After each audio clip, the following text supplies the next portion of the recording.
Quero abrir a Bíblia aqui, gente. Eu separei um versículo em Provérbios, capítulo 6, no versículo 6.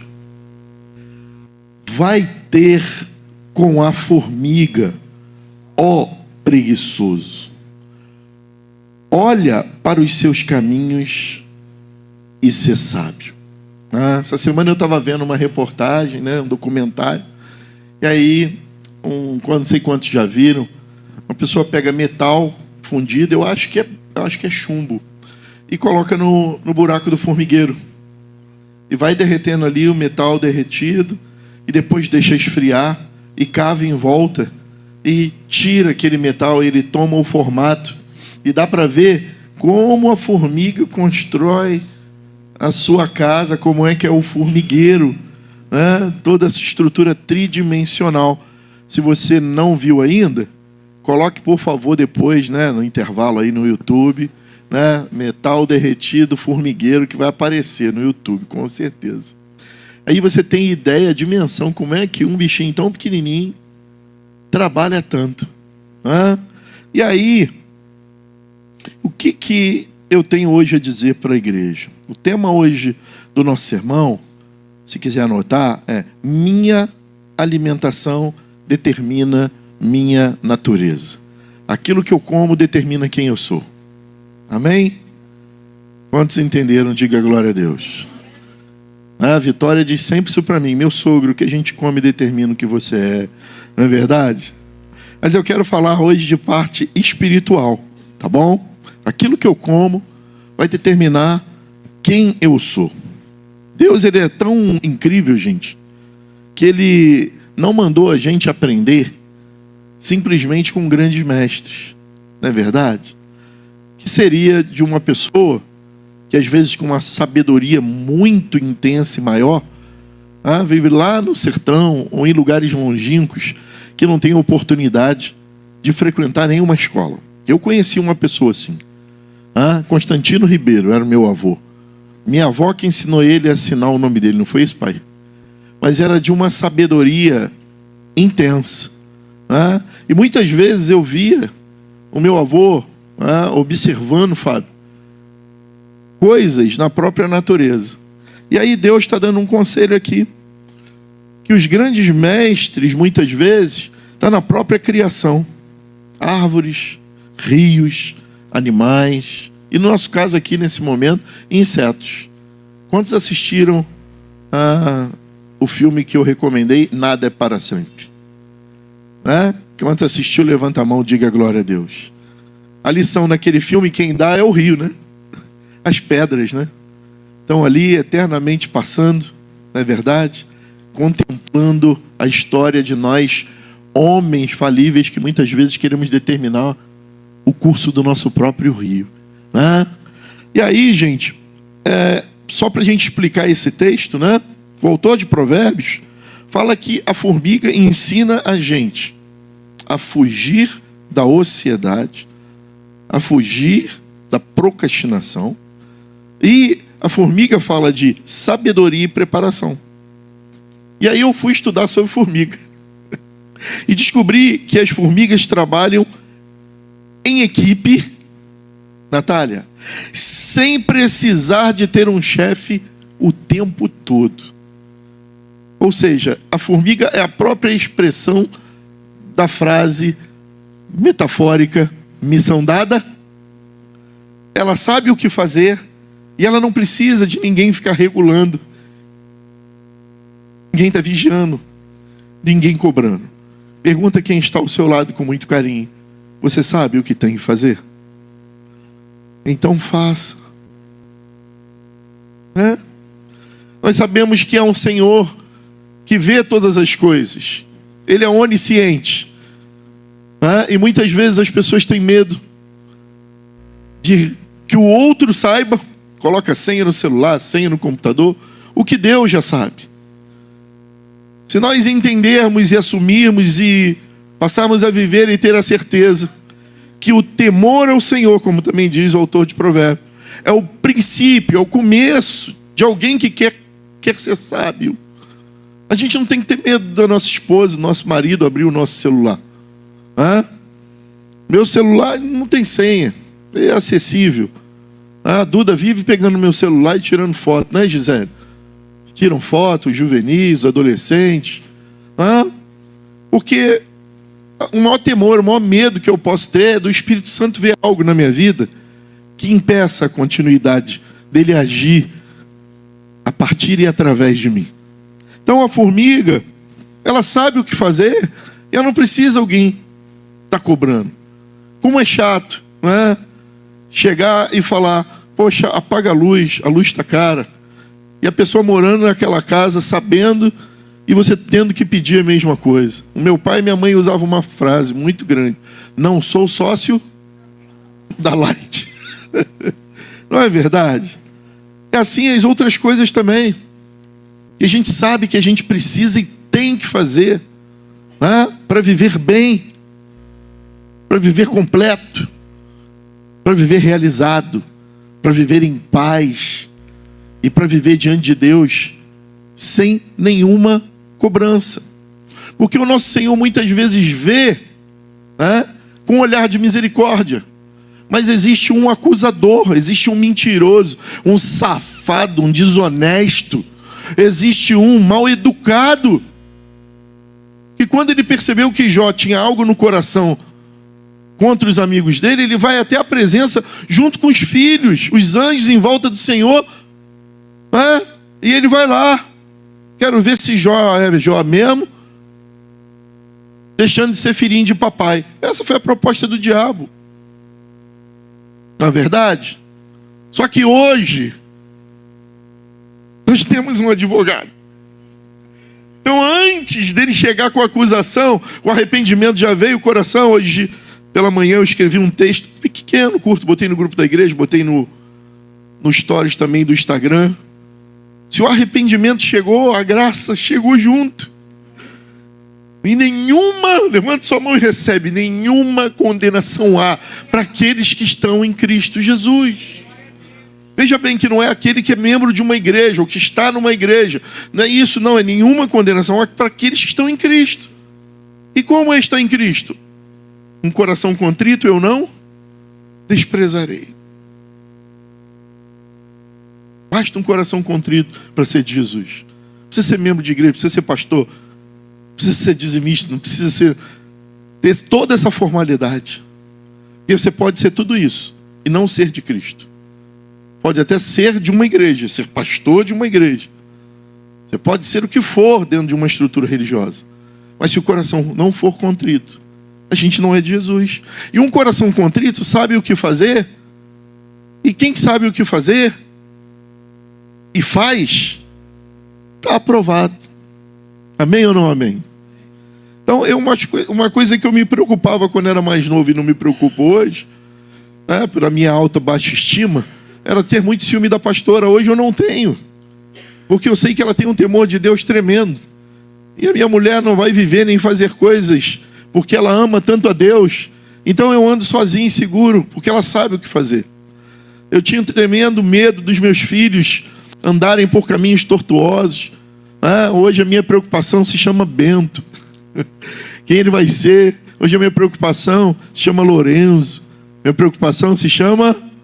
Cadê meu baterista? Minha preocupação se chama essas crianças hoje. E se a gente não souber, e não viver, e não fazer o que tem que ser feito, a gente vai dar um mau sinal. Quantos ouviram a frase já? Faça o que eu falo, mas não o que eu faço. Não é verdade?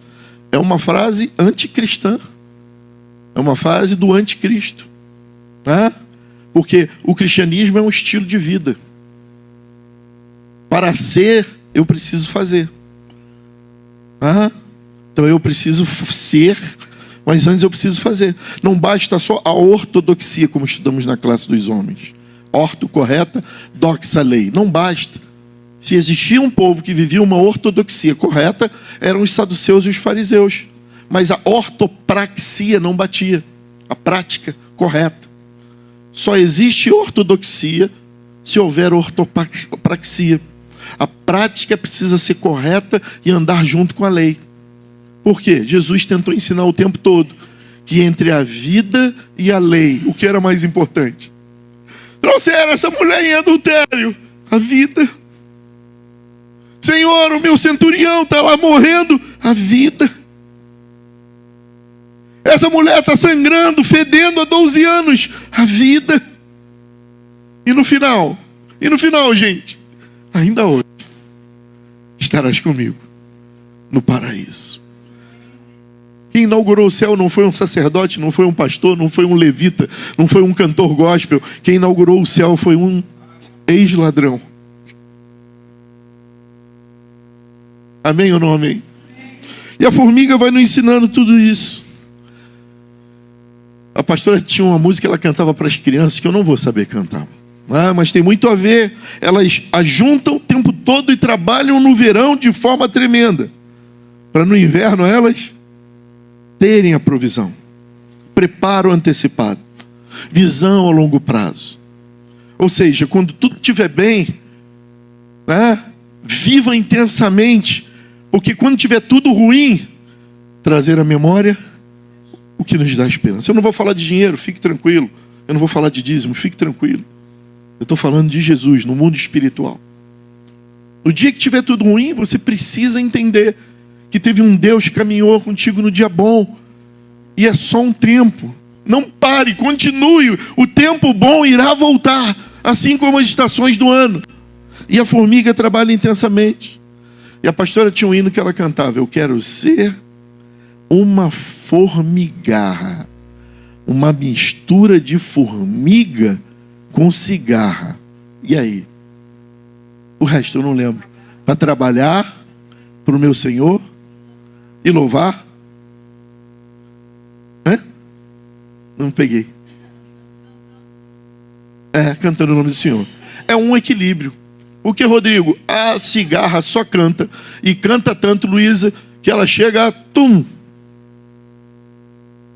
Eu sou de um tempo que eu andava com meus primos procurando casca de cigarra na árvore. Quem teve essa infância aí? Quem comeu formiga essa uva aí? Já está diminuindo. Só eu e a Adriana. Eita glória. Não é verdade? Eu me também. Quem comeu pardal aí? Quem armou arapuca para pegar rolinha aí? Eita glória. Legal. Muita coisa boa, né? Coisa boa. Farofa de tanajura. O Fábio adorava, né, Fábio? Não, aí.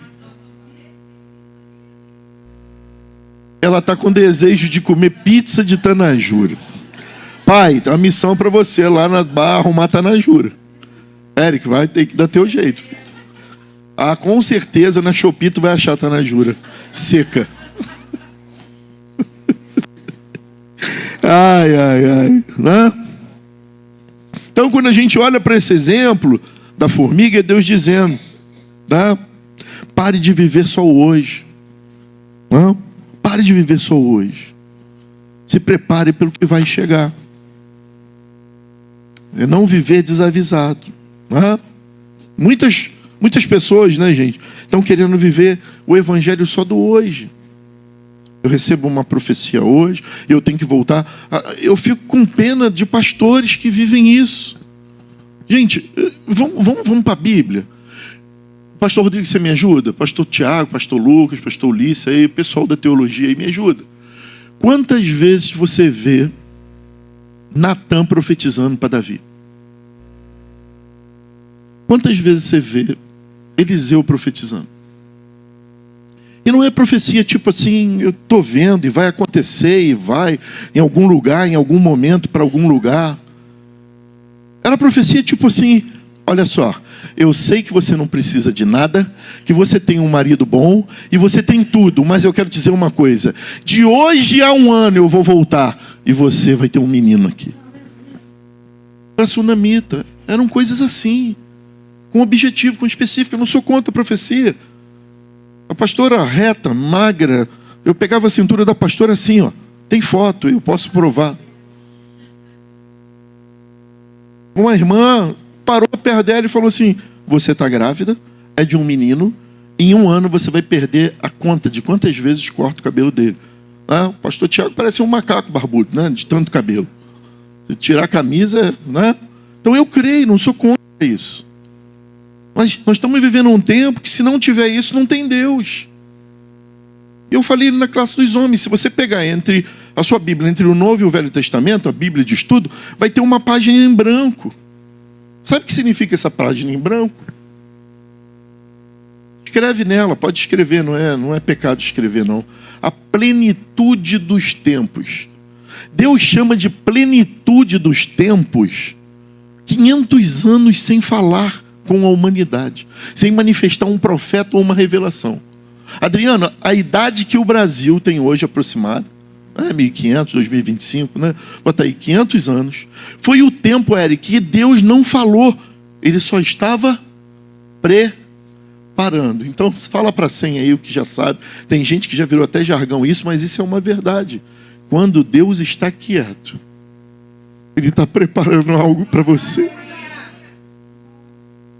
Nesse tempo ninguém sentiu nada, não teve revelação, não teve expulsão de demônio, mas enquanto isso ele estava usando até os ímpios, estava usando Alexandre o Grande para disseminar a união entre duas culturas, oriental e ocidental, estava usando os romanos para pavimentar a Europa e as estradas marítimas, o mare nostrum em latim, para que Paulo, Silas e outros pudessem depois usar essas estradas e a igreja para se espalhar, pregando a palavra. É um tempo de um evangelho raso, de emoções rasas, de dependência de homem, de áreas VIPs, de preocupação com essa terra, como se não fosse acabar. Eu estou com 55, irmãos. Meu pai vai fazer 80. Se eu tiver a bênção de ter mais 30 anos como ele tem, se eu tiver essa dádiva, eu sei que ele é finita. Eu sei que vai acabar. Se ele não vier, eu vou para ele. Então eu preciso viver os 30 anos de uma forma em que eu viva para o meu Senhor e depois para a minha vida, em que eu viva como a formiga vive, esquecendo das coisas que ficaram para trás e indo em direção ao alvo. Sacode 10 aí, diga, não dá mais para perder tempo. Não dá mais para perder tempo com algumas coisas. E aí eu quero falar um pouquinho sobre uma experiência que eu tive na escola. O Fábio é meu amigo, é mais do que um amigo, é um filho, é um querido, é um conselheiro, um parceiro. Né? E o ar-condicionado da cozinha, onde a gente come, né, lá na escola, ele queimou. E abriram os vidros assim, e o pombo posa ali no ar-condicionado e faz seus dejetos ali, né? A quantidade de mosca varejeira, pode dizer misericórdia. Em cima das fezes, a pastora tinha enviado para mim ovo cozido com repolho. Eu falei, meu Deus, essas moscas vão olhar essa minha comida aqui, vai partir para dentro, até por causa do cheiro, né? Aí fechei a minha comida, chamei a minha diretora, falei, desse pó aqui, chamei a professora de biologia também, dá até cegueira, né? Um rato de asas, né? Dizem aí a quantidade de doenças que transfere as fezes do pombo. Aí fechamos aquilo ali, eu falei, vou comer lá dentro da onde a gente trabalha. Aí fui para lá e a gente tem uma amiga, professora Josana de inglês, que ela é bem naturalista, né? Faz chá, faz negócio de escaldapé, né? E ela de vez em quando leva lá pra gente provar, a gente é cobaia dela. Ela fala, fiz uma bala de mel muito maravilhosa e tal, papapá. E aí eu botei aquela bala na boca e lembrei que estava de jejum de doce. Eu falei, e agora? Deixei ela virar, tirei a bala e botei assim no cantinho, perto do computador. Não deu 10 minutos, tinha uma abelha lá. Aquilo me fez refletir o tempo todo. Eu falei com o Fábio que eu passei a escrever. Chegou um aluno para fazer acolhimento. Eu falei, Josana, atende ele aí. E comecei, e Deus me deu algo que eu queria compartilhar. Fui tomar café lá no Elmir e na Alessandra, até compartilhei com eles, né? Por isso que o tema do sermão é aquilo que eu como determina a minha natureza. Se você abrir a sua Bíblia, quem quiser acompanhar, em Eclesiastes 10:1, diz assim: assim como a mosca morta faz o perfume do perfumista exalar mau cheiro. A mosca estraga perfume, gente. Diga misericórdia. Assim, um pouco de insensatez pesa mais do que a sabedoria e a honra. Isso é muito forte. Quantos já tinham observado esse versículo? A palavra do Senhor compara insensatez, não ser sensato, a uma mosca morta dentro de um perfume que estraga esse perfume. Posso ouvir misericórdia? Diz que o comportamento, nosso comportamento como mosca, pode, eu vou pegar o meu versículo, acabar com todo o princípio de sabedoria e de honra. Ali também está isso, Pequena tolice pode ter mais peso do que a sabedoria e do que a honra. Eu posso ouvir misericórdia?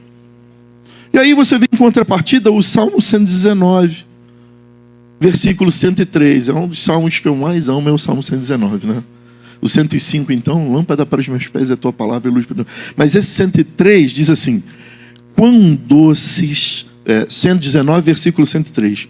Quão doces são as tuas palavras ao meu paladar, mais doce do que mel a minha boca. Oi, filha. Você está falando comigo? Não. Provérbios 24, 13, 14. Diga bem alto antes de ler. Diga, sou eu.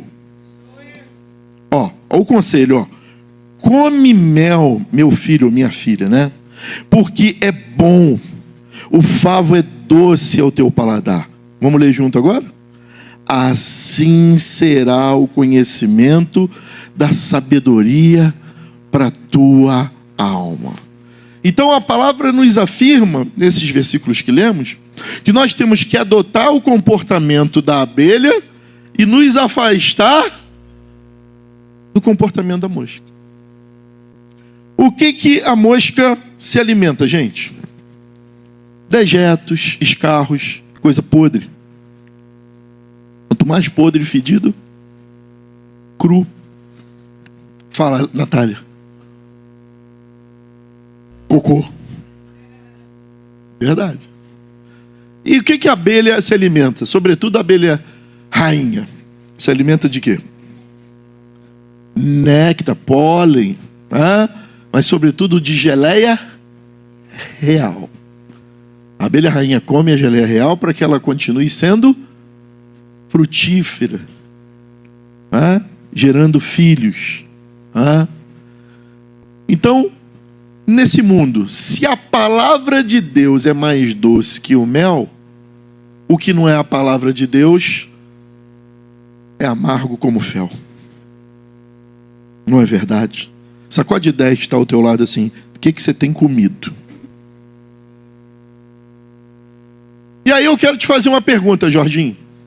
Se você pudesse se comunicar com uma mosca varejeira, vamos supor que o George Little, tem o Dr. Little que fala com o bicho. O George Little se comunicasse com a mosca varejeira e você tentasse convencer essa mosca varejeira que a geleia real é melhor do que, como disse a Natália, a caca, ela ia deixar de comer o que ela come? Não, porque a natureza dela é essa. E o que eu quero te chamar a atenção? Tem a frase de um poeta que ele diz assim: nem toda guerra é para ser lutada. Anote aí, Fernando Pessoa. Nem toda guerra é para ser lutada. Ultimamente eu tenho visto uma bipolarização grande em vários aspectos, políticos, religiosos. E por que eu estou falando tudo isso? Olha para mim. Lute mais com oração do que com a boca. A oração é uma alavanca que move o braço de Deus. E muitas vezes a gente está querendo convencer pessoas, não estou chamando elas de mosca, nem de abelha, eu estou dizendo sobre naturezas, do que ela ainda nem está preparada em entendimento para receber. E aí a gente acaba com uma harmonia familiar, relacional, trabalho. Eu e o Fábio paramos de tentar falar, Fábio? A gente tentava dialogar com 2 colegas naquele plantão, E teve um dia até que ficou ruim para mim, Fábio? Eu fiquei sozinho e ele me chamou rapaz, cara, não adianta que nós não vamos convencer esses caras. Não adianta. Tem coisas que a gente não vai convencer. Até porque quem convence o homem de todo mal, de toda questão a ser mudada, quem é a gente? É o Espírito Santo. Então, que o Senhor nos dê sabedoria de não gastar energia, força vital, paz, porque nós somos de Cristo, amém ou não amém? Quem não é de Cristo não levanta a mão. Quem é de Cristo levanta a mão. Aí sabe o que acontece? Você tenta convencer com o teu argumento, com a tua palavra, até com o poder, e nada muda. E a coisa cria um estado de calamidade dentro de casa, do trabalho, na família. E aí você vai deitar, você é de Cristo. Sabe o que acontece? Você fica assim, por que eu falei? Não é? Por que eu disse?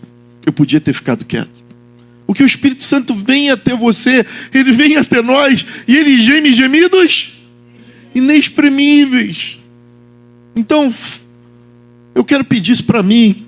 Eu queria que você pedisse para você. Põe a mão na sua cabeça e diga: Senhor, não me deixe lutar lutas que não devem ser lutadas.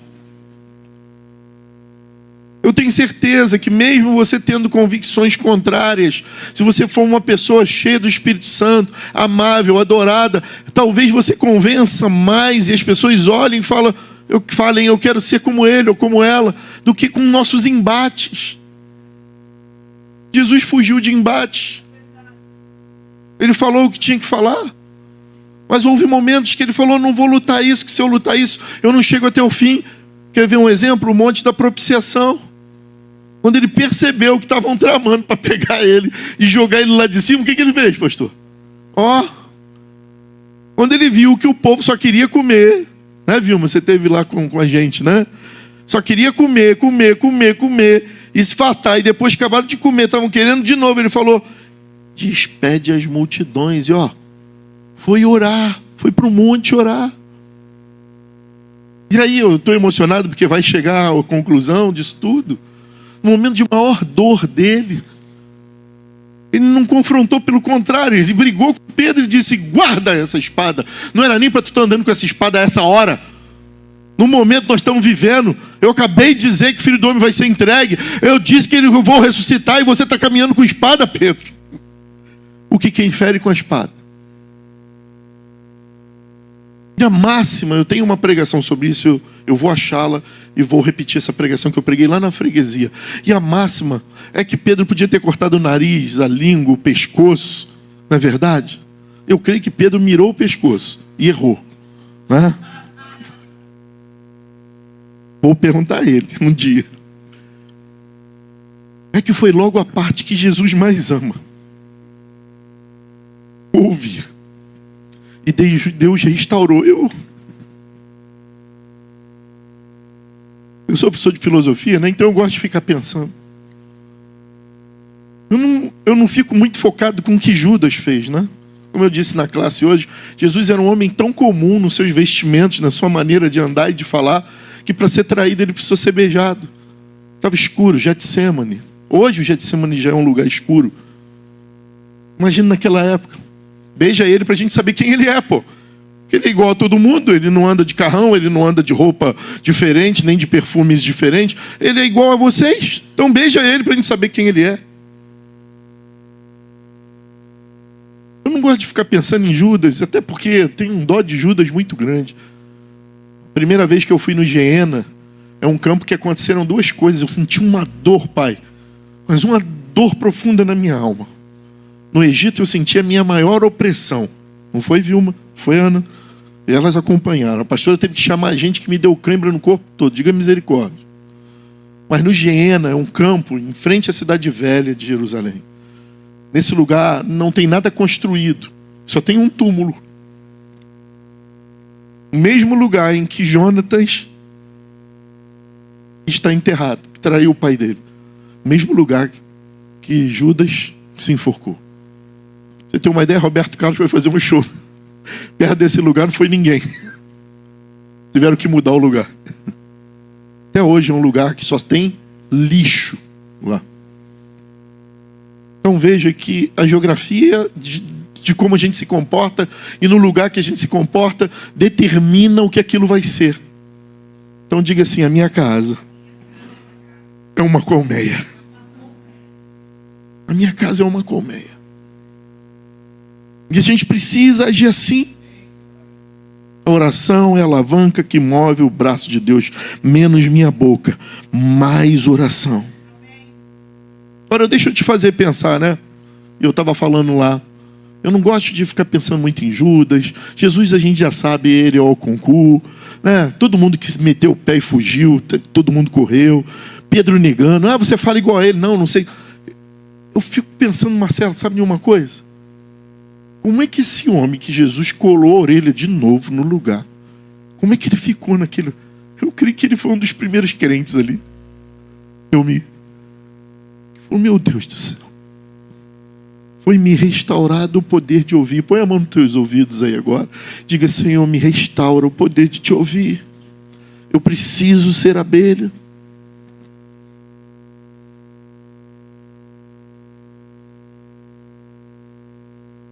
E aí eu te pergunto, ultimamente, você tem parecido mais com abelha ou com mosca?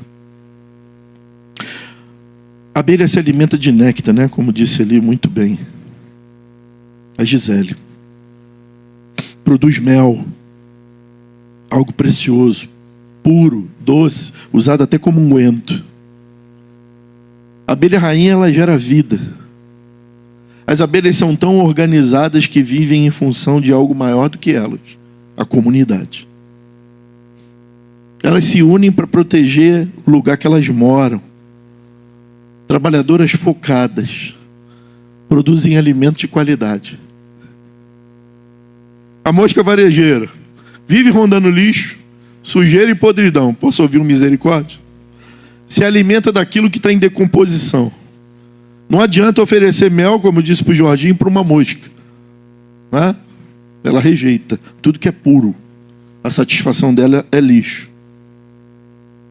E aí, gente, eu quero concluir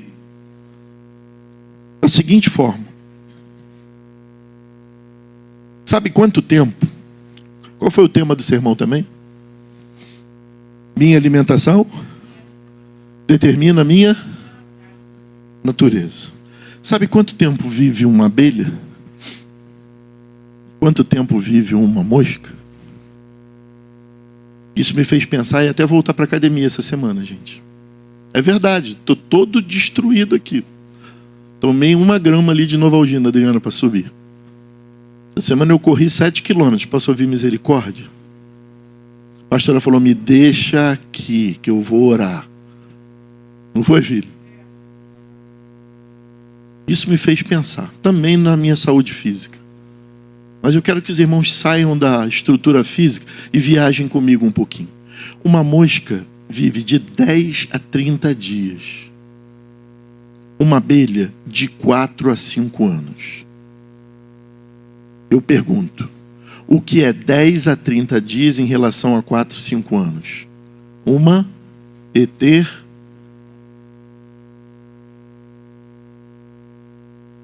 Nós fomos chamados a ser abelha porque tem uma eternidade nos esperando. Há um Deus nessa eternidade olhando para cada um de nós dizendo: vocês são abelhas, pronto, e acabou. Que a gente possa produzir doçura. Que a gente não lute lutas que não é para que não devem ser lutadas por nós. E que o Senhor dos exércitos se levante em cada preocupação nossa.